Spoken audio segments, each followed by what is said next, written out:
Hi hello ಎಲ್ರಿಗೂ ನಮಸ್ತೆ. ಇವತ್ತು ನಾನು ಮಾಡ್ತಾ ಇರುವಂತಹ ತುಂಬ ಈಸಿ ರೆಸಿಪಿ. ನಿಜವಾಗ್ಲೂ 3 ನಿಮಿಷ 4 ನಿಮಿಷದಷ್ಟೊಳಗೆ ಮಾಡ್ಕೋಬೋದು. ಮಜ್ಜಿಗೆ ಹುಳಿ ಅಂತ. ಅದು ಹೇಗೆ ಮಾಡೋದು ಅಂತ ಸ್ಟೆಪ್ ಬೈ ಸ್ಟೆಪ್ ನೋಡೋಣ. ಕೇವಲ 3 ನಿಮಿಷದಲ್ಲೇ ಮಾಡ್ಬೋದು. ಈಗ ಅದಕ್ಕೆ ಬೇಕಾಗಿರುವಂತಹ ಇಂಗ್ರೀಡಿಯೆಂಟ್ಸು ಬೂದುಗುಂಬಳ ನಾನು 1/2 kg ತೊಗೊಂಡು ಬಂದಿದ್ದೆ. ಕಟ್ ಮಾಡಿ ಇವಾಗ 10 ನನಗೆ ನೀರು ಹಾಕಿ ಅದು ಮುಳುಗುವರೆಗೆ ನೀರು ಹಾಕಿ ಬೇಯೋಕ್ಕೆ ಇಟ್ಟಿದ್ದೀನಿ. ಅಷ್ಟೊತ್ತಿಗೆ ನಾವು ಮಿಕ್ಸಿ ಜಾರ್ಗೆ ತೆಂಗಿನಕಾಯಿ ಹಾಕೋಬೇಕು. ಮತ್ತು ಅದಕ್ಕೆ ಉರಿಗಡಲೆ,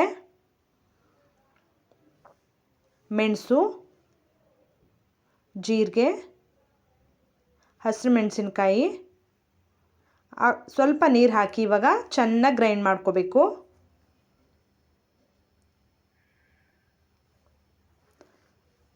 ಅದು ಗ್ರೈಂಡ್ ಮಾಡ್ಕೊಂಡಾದಮೇಲೆ ಇವಾಗ ನಾನು 1 ಬಟ್ಲು ಕರ್ಡ್ ಹಾಕ್ತಾಯಿದ್ದೀನಿ.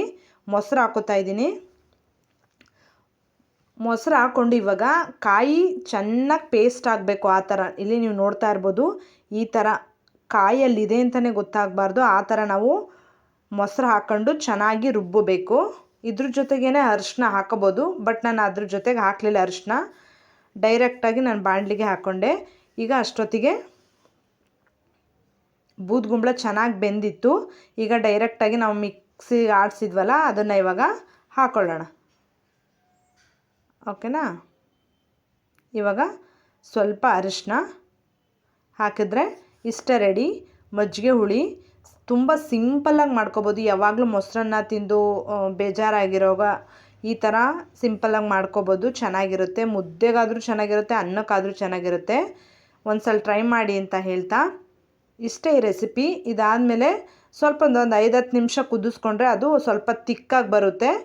ಟೇಸ್ಟು ಸಖತ್ತಾಗಿರುತ್ತೆ. ಯಾಕಂದರೆ ನಾವು ಉರಿಗಡಲೆ ಹಾಕಿರೋದ್ರಿಂದ, ಜೀರಿಗೆ, ಮೆಣಸು, ಕಾಯಿ ಎಲ್ಲ ಹಾಕಿರೋದ್ರಿಂದ ಟೇಸ್ಟು ಖಾರವಾಗಿ ಚೆನ್ನಾಗಿರುತ್ತೆ.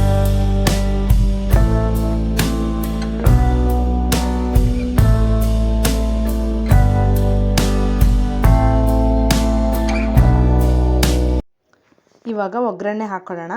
ಇವಾಗ ನಾನು ಕೊಬ್ಬರಿ ಎಣ್ಣೆ ಹಾಕೋತಾ ಇದ್ದೀನಿ, 1-2 ಸ್ಪೂನ್ ಆದಷ್ಟು. ಎಣ್ಣೆ ಕಾದ ತಕ್ಷಣ ಸಾಸಿವೆ, ಒಣಮೆಣ್ಸಿನ್ಕಾಯಿ ಮತ್ತು ಕರಿಬೇವಿನ ಸೊಪ್ಪು ಹಾಕಿದ್ರೆ ರೆಡಿ ಒಗ್ಗರಣೆ. ಇದನ್ನು ನಾವು ಸೌಟ್ ಒಗ್ಗರಣೆ ಅಂತ ಕರಿತೀವಿ. ಈ ಥರ ನಮ್ಮ ಅಜ್ಜಿಯವರು ಕೊಡ್ತಾಯಿದ್ರು. ಅದೇ ಥರ ನಾನು ಹಂಗೆ ಕಂಟಿನ್ಯೂ ಮಾಡ್ತಾಯಿದ್ದೀನಿ. ಸೌಟ್ ಒಗ್ಗರಣೆ ಇಷ್ಟೇ. ಈ ಒಗ್ಗರಣೆ ಸೌಟ್ ಹಾಕಿ ತಿರುಗಿಬಿಟ್ರೆ ಮಜ್ಜಿಗೆ ಹುಳಿ ಸೂಪರಾಗಿರುತ್ತೆ. ನಿಜವಾಗ್ಲೂ ಒಂದ್ಸಲ ಟ್ರೈ ಮಾಡಿ. ಯಾರಾದರೂ ಫಸ್ಟ್ ಟೈಮ್ ನನ್ನ ಚಾನಲ್ ವಿಸಿಟ್ ಮಾಡಿದರೆ ಪ್ಲೀಸ್ ಸಬ್ಸ್ಕ್ರೈಬ್ ಮಾಡ್ಕೊಂಡು ನೋಡಿ, ಮತ್ತು ಲೈಕ್ ಮಾಡಿ, ಶೇರ್ ಮಾಡಿ ಅಂತ ಹೇಳ್ತಾ ಈ ವಿಡಿಯೋ ಮುಗಿಸ್ತಾ ಇದ್ದೀನಿ. ಎಲ್ಲರಿಗೂ ಧನ್ಯವಾದಗಳು.